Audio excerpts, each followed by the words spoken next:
शिकण्याची सगळ्यात चांगली पद्धत कोणती? हा प्रश्न आपल्या सगळ्यांना कधी ना कधी पडतोच, नाही का? तर आज आपण शिकण्याच्या अशाच दोन जबरदस्त पण एकमेकांच्या अगदी उलट असलेल्या पद्धतींबद्दल बोलणार आहोत. इंडक्टिव्ह आणि डिडक्टिव्ह. तर विचार करा, एखादी नवीन गोष्ट शिकताना स्वतःहून नियम शोधून काढणं जास्त चांगलं की कोणीतरी आपल्याला ते नियम आधीच सांगणं? आठवून बघा, शाळेत असताना किंवा कॉलेजमध्ये आपल्याला कसं शिकायला जास्त आवडायचं? चला तर मग आपल्या पहिल्या पद्धतीपासून सुरुवात करूया. इंडक्टिव्ह पद्धत. याकडे आपण असं बघू शकतो की जणू काही आपण एक गुप्तहेर आहोत आणि एका रहस्याचा उलगडा करतोय. तर ही इंडक्टिव्ह पद्धत म्हणजे नेमकं काय? अगदी सोप्या भाषेत सांगायचं तर भरपूर ठोस उदाहरणं बघायची आणि त्या सगळ्या उदाहरणांमधून एक कॉमन सूत्र किंवा नियम तयार करायचा. पेस्टॉलॉजी आणि फ्रान्सिस बेकनसारख्या मोठमोठ्या विचारवंतांनी या पद्धतीचं समर्थन केलं होतं.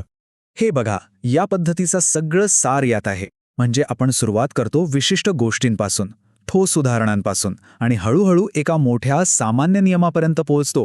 याला म्हणतात बॉटम अप अप्रोच, म्हणजे खालून वर जाणं, ज्ञात गोष्टींकडून अज्ञात गोष्टींकडे. आता ही जी शोध मोहीम आहे ती 4 सोप्या टप्प्यांमधून जाते. पहिलं, आपल्यासमोर भरपूर उदाहरणं ठेवली जातात. दुसरं, आपण त्यांचं एकदम बारकाईने निरीक्षण करतो, पॅटर्न शोधायचा प्रयत्न करतो. तिसरं, त्या निरीक्षणातून आपण एक सामान्य नियम म्हणजे जनरलायझेशन तयार करतो. आणि चौथं, आपण तो नियम बरोबर आहे की नाही हे तपासतो, त्याची पडताळणी करतो. चला, हे सगळं एका उदाहरणातून समजून घेऊया, म्हणजे एकदम सोपं जाईल. समजा आपण गणितातले गुप्तहेर आहोत. आपल्यासमोर पहिला क्लू किंवा पुरावा येतो, 1 अधिक 3 बरोबर 4. ओके, एक पुरावा मिळाला. आता आणखी काही पुरावे गोळा करूया. जसं की 3 अधिक 5 बरोबर 8, 1 अधिक 5 बरोबर 6. आता या सगळ्या उदाहरणांमध्ये काहीतरी कॉमन दिसतंय का? काही पॅटर्न ओळखू येतोय का? आपलं काम तेच आहे, पॅटर्न शोधणं. जर आपण या सगळ्या उदाहरणांकडे नीट पाहिलं तर एक गोष्ट लक्षात येते. 1 आणि 3 दोन्ही विषम संख्या आहेत आणि त्यांची बेरीज आहे 4, जी समसंख्या आहे. 3 आणि 5 दोन्ही विषम, बेरीज 8, पुन्हा समसंख्या. त्याचाच अर्थ 2 विषम संख्यांची बेरीज नेहमी समसंख्या असते.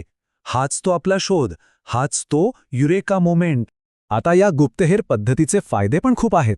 सर्वात महत्त्वाचं म्हणजे जेव्हा आपण स्वतः काहीतरी शोधून काढतो तेव्हा आपला आत्मविश्वास खूप वाढतो. हे एक लॉजिकल आणि सायंटिफिक मेथड आहे, ज्यामुळे विचार करण्याची सवय लागते. आणि हो, असं शिकल्यावर गोष्टी पाठ करायची गरज नसते, त्या कायमच्या लक्षात राहतात.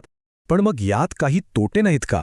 नक्कीच आहेत. एक तर ही पद्धत खूप वेळखाऊ आहे, खूप कष्ट लागतात. प्रत्येक टॉपिकसाठी किंवा मोठ्या वर्गांसाठी ही पद्धत उपयोगी पडेलच असं नाही. आणि एक मोठा धोका असतो, तो म्हणजे आपण काही उदाहरणांवरून काढलेला निष्कर्ष कदाचित सगळ्याच ठिकाणी लागू पडेल असं नाही. चला, आता दुसऱ्या टीमकडे जाऊया, जी याच्या एकदम विरुद्ध आहे. ती म्हणजे डिडक्टिव्ह पद्धत. जर पहिली पद्धत गुप्तेराची होती, तर ही पद्धत आहे एका आर्किटेक्टची, ज्याच्याकडे आधीपासूनच बिल्डिंगचा प्लॅन तयार आहे. इथे सगळा खेळ उलटा आहे. इथे आपल्याला आधीच नियम किंवा सूत्र दिलं जातं. म्हणजे आधी एक मोठा सामान्य नियम आणि मग त्या नियमाचा वापर करून आपण विशिष्ट उदाहरणं सोडवतो. म्हणजे जनरलकडून स्पेसिफिककडे, अमूर्तकडून ठोसाकडे. हा आहे टॉप डाऊन अप्रोच. या पद्धतीचा सगळ्यात मोठा प्लस पॉइंट काय? तर वेग आणि कार्यक्षमता. यात उत्तरापर्यंत पोहोचण्याचा मार्ग एकदम सरळ आणि सोपा असतो. म्हणजे कमीत कमी वेळेत जास्तीत जास्त काम. आता आर्किटेक्ट पद्धतीचे फायदे बघूया. ही पद्धत खूपच वेगवान आहे, वेळ खूप वाचतो, त्यामुळे कमी वेळात भरपूर माहिती मिळते. यात चुका आणि प्रयत्न करत बसायला लागत नाही. नियम माहिती आहेत तो लावा आणि उत्तर काढा. त्यामुळे परीक्षेच्या तयारीसाठी ही पद्धत एकदम भारी आहे. पण मग याचे तोटे काय आहेत तेही तितकेच महत्त्वाचे आहेत. यात स्वतः काहीतरी शोधून काढण्याचा आनंद मिळत नाही. त्यामुळे अनेकदा विद्यार्थी फक्त पाठांतर करतात. यामुळे विचार करायची किंवा तर्क लावण्याची क्षमता विकसित होत नाही. समाधान कमी मिळतं आणि मनात शंका राहू शकतात. ओके, तर आता आपण दोन्ही बाजू ऐकून घेतल्या. चला आता या दोन्ही पद्धतींना समोरासमोर आणूया आणि त्यांची एक हेड टू हेड तुलना करूया. हे बघा, फरक किती स्पष्ट आहे. आपला संशोधक म्हणजे इंडक्टिव्ह पद्धत विशिष्ट उदाहरणांवरून सामान्य नियमाकडे जाते, तर आपला आर्किटेक्ट म्हणजे डिडक्टिव्ह पद्धत सामान्य नियमावरून विशिष्ट उदाहरणांकडे येतो. एक जण विचारतो, हा नियम आला कुठून? तर दुसरा सांगतो, हा नियम असा वापरायचा. एक शोधाचा प्रवास आहे, तर दुसरा सूचनांचं पालन. हा टेबल बघा, सगळं चित्र एका नजरेत स्पष्ट होईल. इंडक्टिव्ह पद्धत कशासाठी बेस्ट आहे तर विषयाची मूळ संकल्पना समजून घेण्यासाठी, स्वतः शोध लावण्यासाठी, खास करून सुरुवातीच्या टप्प्यात, पण त्याला वेळ लागतो. दुसरीकडे डिडक्टिव्ह पद्धत ती वेगवान आहे, प्रॉब्लेम सॉल्व्हिंगसाठी उत्तम आहे, पण त्यात पाठांतराचा धोका आहे आणि स्वतःच्या शोधाचा आनंद नाही.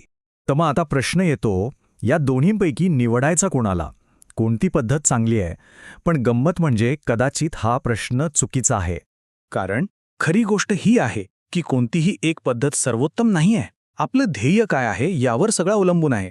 जर आपल्याला एखादी गोष्ट मुळापासून समजून घ्यायची असेल तर शोध घेण्याचा म्हणजेच इंडक्टिव्ह मार्ग निवडावा, आणि जर आधीपासून माहिती असलेल्या नियमांचा वापर करून पटकन काम करायचं असेल तर सूचना पाळण्याचा म्हणजेच डिडक्टिव्ह मार्ग जास्त चांगला. आता जाता जाता एक शेवटचा विचार जो प्रत्येकाने स्वतःला विचारायला हवा. आपल्या स्वतःच्या शिक्षणाचा थोडा विचार करा. शाळेत, कॉलेजमध्ये आपल्याला कसं शिकवलं गेलं? आपल्याला एक संशोधक बनवलं गेलं जो स्वतःहून नियम शोधतो, की एक आर्किटेक्ट ज्याला तयार प्लॅन दिला जातो आणि फक्त बांधकाम करायला सांगितलं जातं? या प्रश्नावर विचार करा, कारण याचं उत्तर आपल्या शिकण्याच्या आणि विचार करण्याच्या पद्धतीवर खूप मोठा प्रकाश टाकेल.